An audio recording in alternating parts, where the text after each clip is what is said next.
My name is John Cartwright, and I'm a construction worker. I started my trade at the age of 18, grew up in Scarborough, and every time I look across the skyline of this great city, I'm proud of the sisters and brothers that have built this 100% union with our conditions and our wages in a city we can be proud of.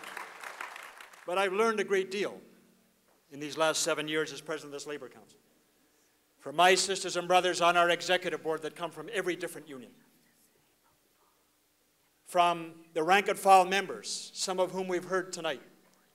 As I walk picket lines, as I go on demonstrations, as I sit in classrooms, I'm constantly learning about the knowledge and the wisdom that we together hold as working Canadians.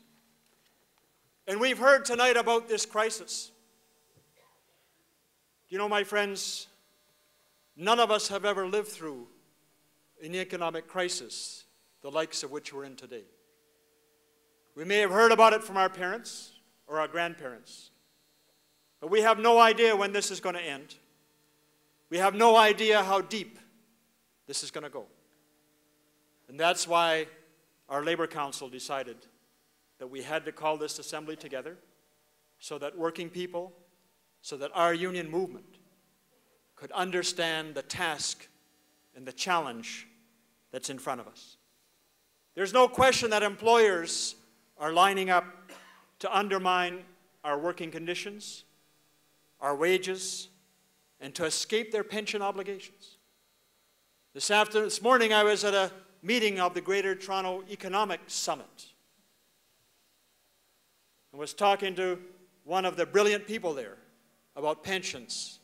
They said, you know, pensions are just our wages that we give to an employer in trust to hold until it's time for us to retire.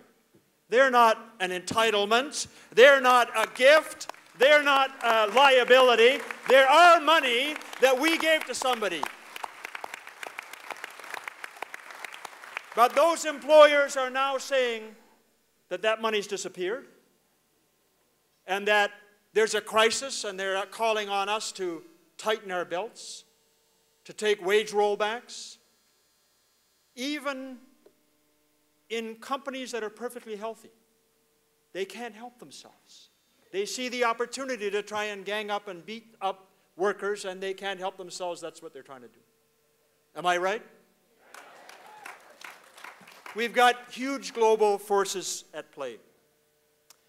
The same guys that Jim talked about that prescribed deregulation, privatization, contracting out, and outsourcing, and unlimited free trade are now prescribing more of the same.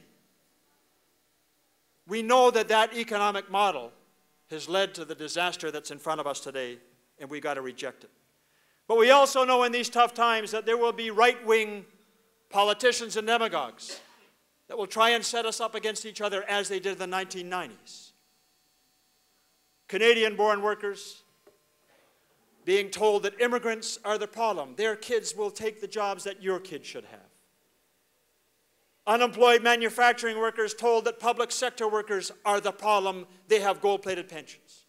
Construction workers being told that teachers are the problem. They have the summers off. And young people being told that everybody with seniority is the problem because they're keeping the job you should get today. We saw that division, the underlying racism that people like Mike Harris put into effect in the 1990s, and my sisters and brothers, we have to make sure we do not allow that division to separate us again in the 21st century. You are stewards. Day in and day out, you defend our members. Their wages, their working conditions, their benefits, their pensions, and yes, even their jobs. And your work will be made ever more difficult in these coming months and years as employers try to squeeze every aspect of what we have achieved in past decades and past centuries.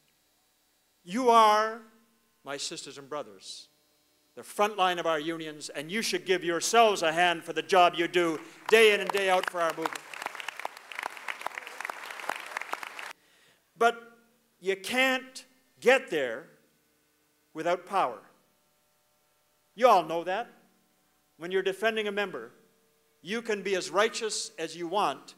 If you don't have the power on your side, you can't win. You can't win without power. Now think of the political bargaining we've done the last number of years. The $10 minimum wage fight was political bargaining. Health and safety in 1990, when we shut down job sites and aircraft factories to demand the right to refuse unsafe work, that was political bargaining. Our healthcare workers today who have gone and won the right not to have needle sticks in the workplace, that was political bargaining. The biggest organizing drive in Ontario's history of part-time college workers, that's political bargaining to get the law changed. Transit funding, that's political bargaining. Made in Canada matters to get those streetcars and subways built here instead of China. That's political bargaining. And now we have to win the fight for employment insurance, and my sisters and brothers, we're in political bargaining, and we're going to win that fight as sure as tomorrow will come.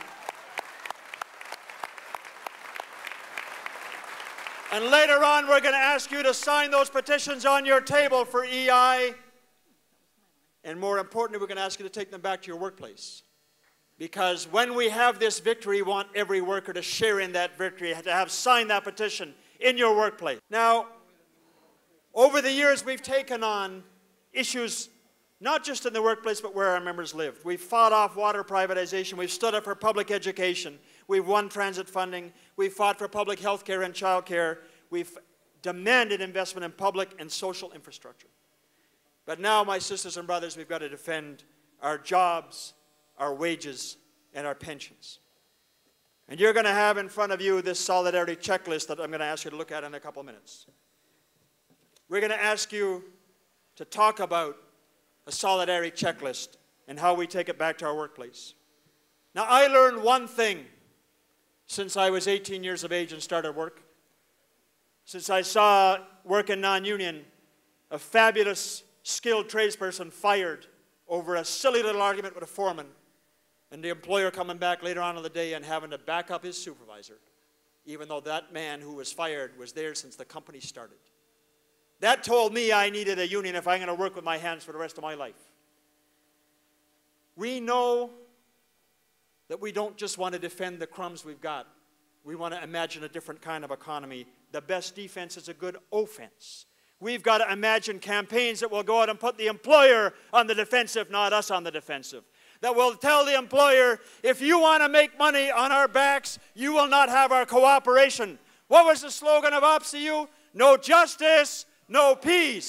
We've got to build rock-solid alliances. We've got to change the law so non-union workers can get a voice at work. Sisters and brothers, we have to double the size of our labor movement if we want real power in this city, a real power in this province and this country.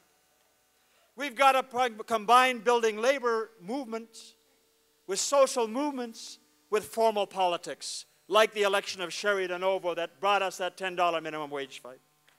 We've got to understand. Do you know, in this next period of time, some of us may be able to stand by ourselves and maybe get through by ourselves. But we can't prosper unless we do it together. We can't prosper unless we build a collective union strength. We can't ensure that no one is left behind unless we have a collective union strength. So, sisters and brothers, our job starting tonight is to shape the future. Our job starting tonight is to renew our solidarity. Our job starting tonight is to make true the opening lines of Labor's anthem, Solidarity Forever, that says, when workers are inspired, there can be no power greater anywhere beneath the sun. Thank you, sisters and brothers. Solidarity forever.